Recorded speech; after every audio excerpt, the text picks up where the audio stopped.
God had a great purpose when he made man. దేవుడు మానవుణ్ణి సృష్టించినప్పుడు మానవుని ఎడల దేవునికి ఒక గొప్ప ఉద్దేశం ఉంది. When we turn to the scriptures, the first chapter in the Bible, మనము లేఖనముల్లో చూసినప్పుడు బైబిల్లోని మొట్టమొదటి అధ్యాయంలో we see how God made animals and man on the same day. That was the sixth day. దేవుడు మానవుణ్ణి మరియు జంతువులను కూడా ఒకే రోజున చేసినట్లుగా మనం చూస్తాం. అదే 6వ రోజు. Many of us know that man was created on the sixth day, but it was on the same day that he made the animals as well. మనలో అనేక మందికి తెలుసు మానవుడు 6వ దినమున సృష్టించబడ్డాడని. అయితే జంతువులు కూడా అదే దినమున సృష్టించబడ్డాయి. And there was a reason why he did that. దేవుడు ఆ విధంగా ఎందుకు చేశాడు అనటానికి ఒక కారణం ఉంది. In the first part of the sixth day he made the animals, and the second part of the sixth day he made man. 6వ దినమున మొదటి భాగములో ఆయన జంతువులను చేశాడు, 2వ భాగంలో మానవుణ్ణి చేశాడు. In the previous days he made birds and fish and all, and there's quite a bit of a difference between birds and fish and human beings. దానికి ముందు రోజున మనం చూసినట్లయితే ఆయన పక్షులను చేపలను సృష్టించాడు. మానవునికి పక్షులకి చేపలకి మనం చూసినట్లయితే ఎంతో వ్యత్యాసం ఉంటుంది. But when you look at the constitution, the physical constitution of animals, there's a lot of similarity between animals and men. కానీ జంతువు యొక్క శరీర నిర్మాణాన్ని మనం చూసినట్లయితే జంతువు యొక్క శరీర నిర్మాణానికి మరియు మానవుని యొక్క శరీర నిర్మాణానికి ఎన్నో పోలికలు ఉంటాయి. Eyes, legs, internal organs, కళ్ళు, కాళ్ళు మరియు లోపల ఉండే అవయవాలు made of the same dust. But there was one significant difference, and that is the thing that makes the difference between animals and human beings. అన్నీ కూడా ఒకే మట్టితో చేయబడ్డాయి. అయితే ప్రాథమికమైన ఒక వ్యత్యాసం ఉంది. దానివల్లనే మానవునికి మరియు జంతువుకి ఆ వ్యత్యాసం మనకు తెలుస్తుంది. And if we don't recognize that, then man sinks to the level of animals. దాన్ని మనం గుర్తించినట్లయితే మానవుడు జంతువుల యొక్క స్థాయికి దిగజారిపోతాడు. That was the message which God was trying to convey to man by creating him on the same day as the animals. దేవుడు మానవుణ్ణి జంతువులను సృష్టించిన రోజే సృష్టించడానికి కారణం ఏంటి అంటే ఈ వర్తమానాన్ని మానవునికి ఇవ్వాలని. From the same dust, with very similar internal organs and very similar external limbs, but yet with one significant difference. కానీ ఒకే మట్టితో చేయబడ్డాయి, ఒకే విధంగా ఉంటాయి. లోపల ఉండే అవయవాలు కానీ బాహ్య సంబంధమైన అవయవాలు కానీ ఒకే విధంగా ఉంటాయి. కానీ ఒక ప్రాముఖ్యమైన వ్యత్యాసం ఉంది. God breathed into man and man became a living soul. దేవుడు మానవుని యొక్క నాసికా రంధ్రాల్లో జీవవాయువును ఊదగా అతడు జీవాత్మ అయను. That's because God gave him a spirit. In 1 Thessalonians 5 and verse 23, we read that man is spirit, soul and body. ఆ విధంగా మానవునికి ఆత్మ అనుగ్రహించబడింది. మొదటి తెస్సలోనిక 5:23లో మనం చూస్తాం మానవుడు ఆత్మ, ప్రాణము మరియు శరీరముగా పిలువబడ్డాడు. Whereas an animal does not have a spirit. కానీ ఒక జంతువును మనం చూసినట్లయితే జంతువుకి ఆత్మ ఉండదు.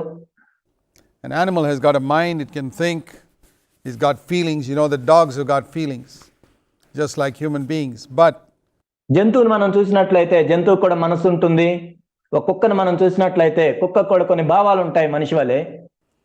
they don't have a spirit. కానీ ఆ జంతువుకి ఆత్మ అనేది ఉండదు.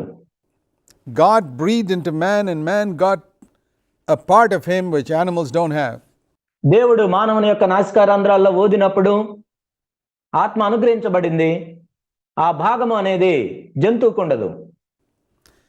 And if man does not give prominence to that part of his being which animals don't have, he very soon sinks to the level of animals. జంతువులకు ఏదైతే లేదో మానవుడు ఏదైతే కలిగి ఉన్నాడో ఆ భాగమునకు మానవుడు ప్రాధాన్యత ఇవ్వనట్లయితే వెంటనే మానవుడు జంతువుల యొక్క స్థాయికి దిగజారిపోతాడు. And that's what we see in the world around us. మన చుట్టూ ఉన్న ఈ లోకంలో దాన్నే మనం చూస్తూ ఉంటాం. And when a person gives his life to Christ,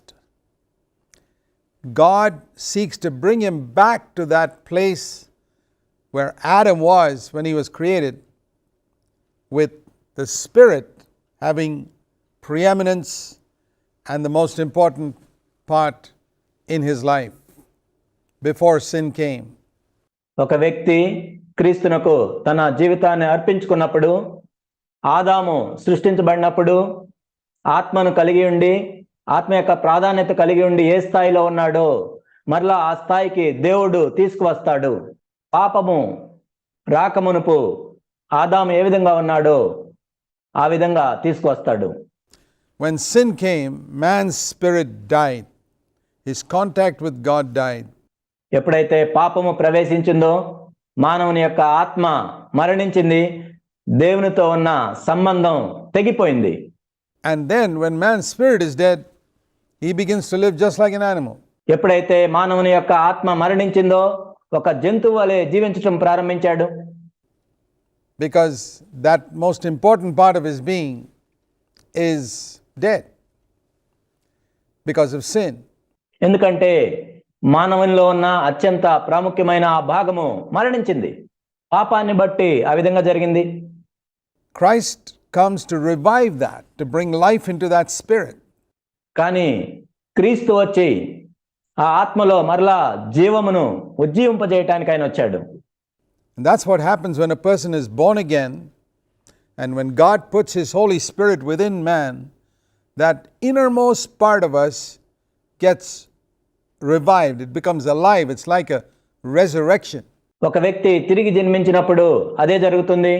పరిశుద్ధాత్ముడు లోనికి వచ్చి ఆ మానవుని యొక్క అంతరంగ భాగంలోని ఆ ఆత్మలోనికి ప్రవేశించి దాన్ని మరలా తిరిగి జీవింపజేస్తాడు. దాన్నే పునరుద్ధానం అంటారు. And that's why Christians are commanded to be baptized, because in baptism we're testifying that a resurrection has taken place within our spirit. అందుకే క్రైస్తవులందరూ కూడా బాప్తిజం తీసుకోవాలని ఆజ్ఞాపించబడ్డారు. బాప్తిజం తీసుకున్నప్పుడు ఏం జరుగుతుందంటే ఆ మరణించిన భాగం అనేది మరలా తిరిగి జీవింపజేయబడుతుంది. దాన్నే పునరుద్ధానం అంటారు. And now, once the spirit has become alive, we find ourselves with a choice constantly. ఇప్పుడు ఆత్మ మరలా జీవిస్తున్నప్పుడు ఎల్లప్పుడూ కూడా మనము ఒక ఎంపిక చేసుకోవాల్సిన అవసరం ఉంటుంది. A choice now to live by this spirit, this breath of God within us, or to live according to the passions of this body of dust, just like the animals. ఇప్పుడు ఆ ఎంపిక ఏంటంటే దేవుడు మరలా తిరిగి జీవింపజేసిన ఆ ఆత్మానుసారంగా ముందుకు వెళ్ళాలా, లేక మట్టి నుండి చేయబడిన ఈ శరీరం యొక్క కోరికలకు మనము విధేయత చూపించాలా? So we find ourselves in between two pulls. కాబట్టి మనము ఎప్పుడు ఈ రెండు పోరాటముల మధ్య ఉంటూ ఉంటాం. We all know that there are desires and passions in this body that pull us downward to the things of earth all the time. మనందరికీ తెలుసు, మన శరీరంలోని కోరికలు ఇచ్చలు కూడా ఎల్లప్పుడూ మనల్ని ఈ భూమి మీదకు క్రిందకు లాగటానికి ప్రయత్నిస్తూ ఉంటాయి. To many things which lead us into sin and which lead us even to destroy this wonderful body that God has created.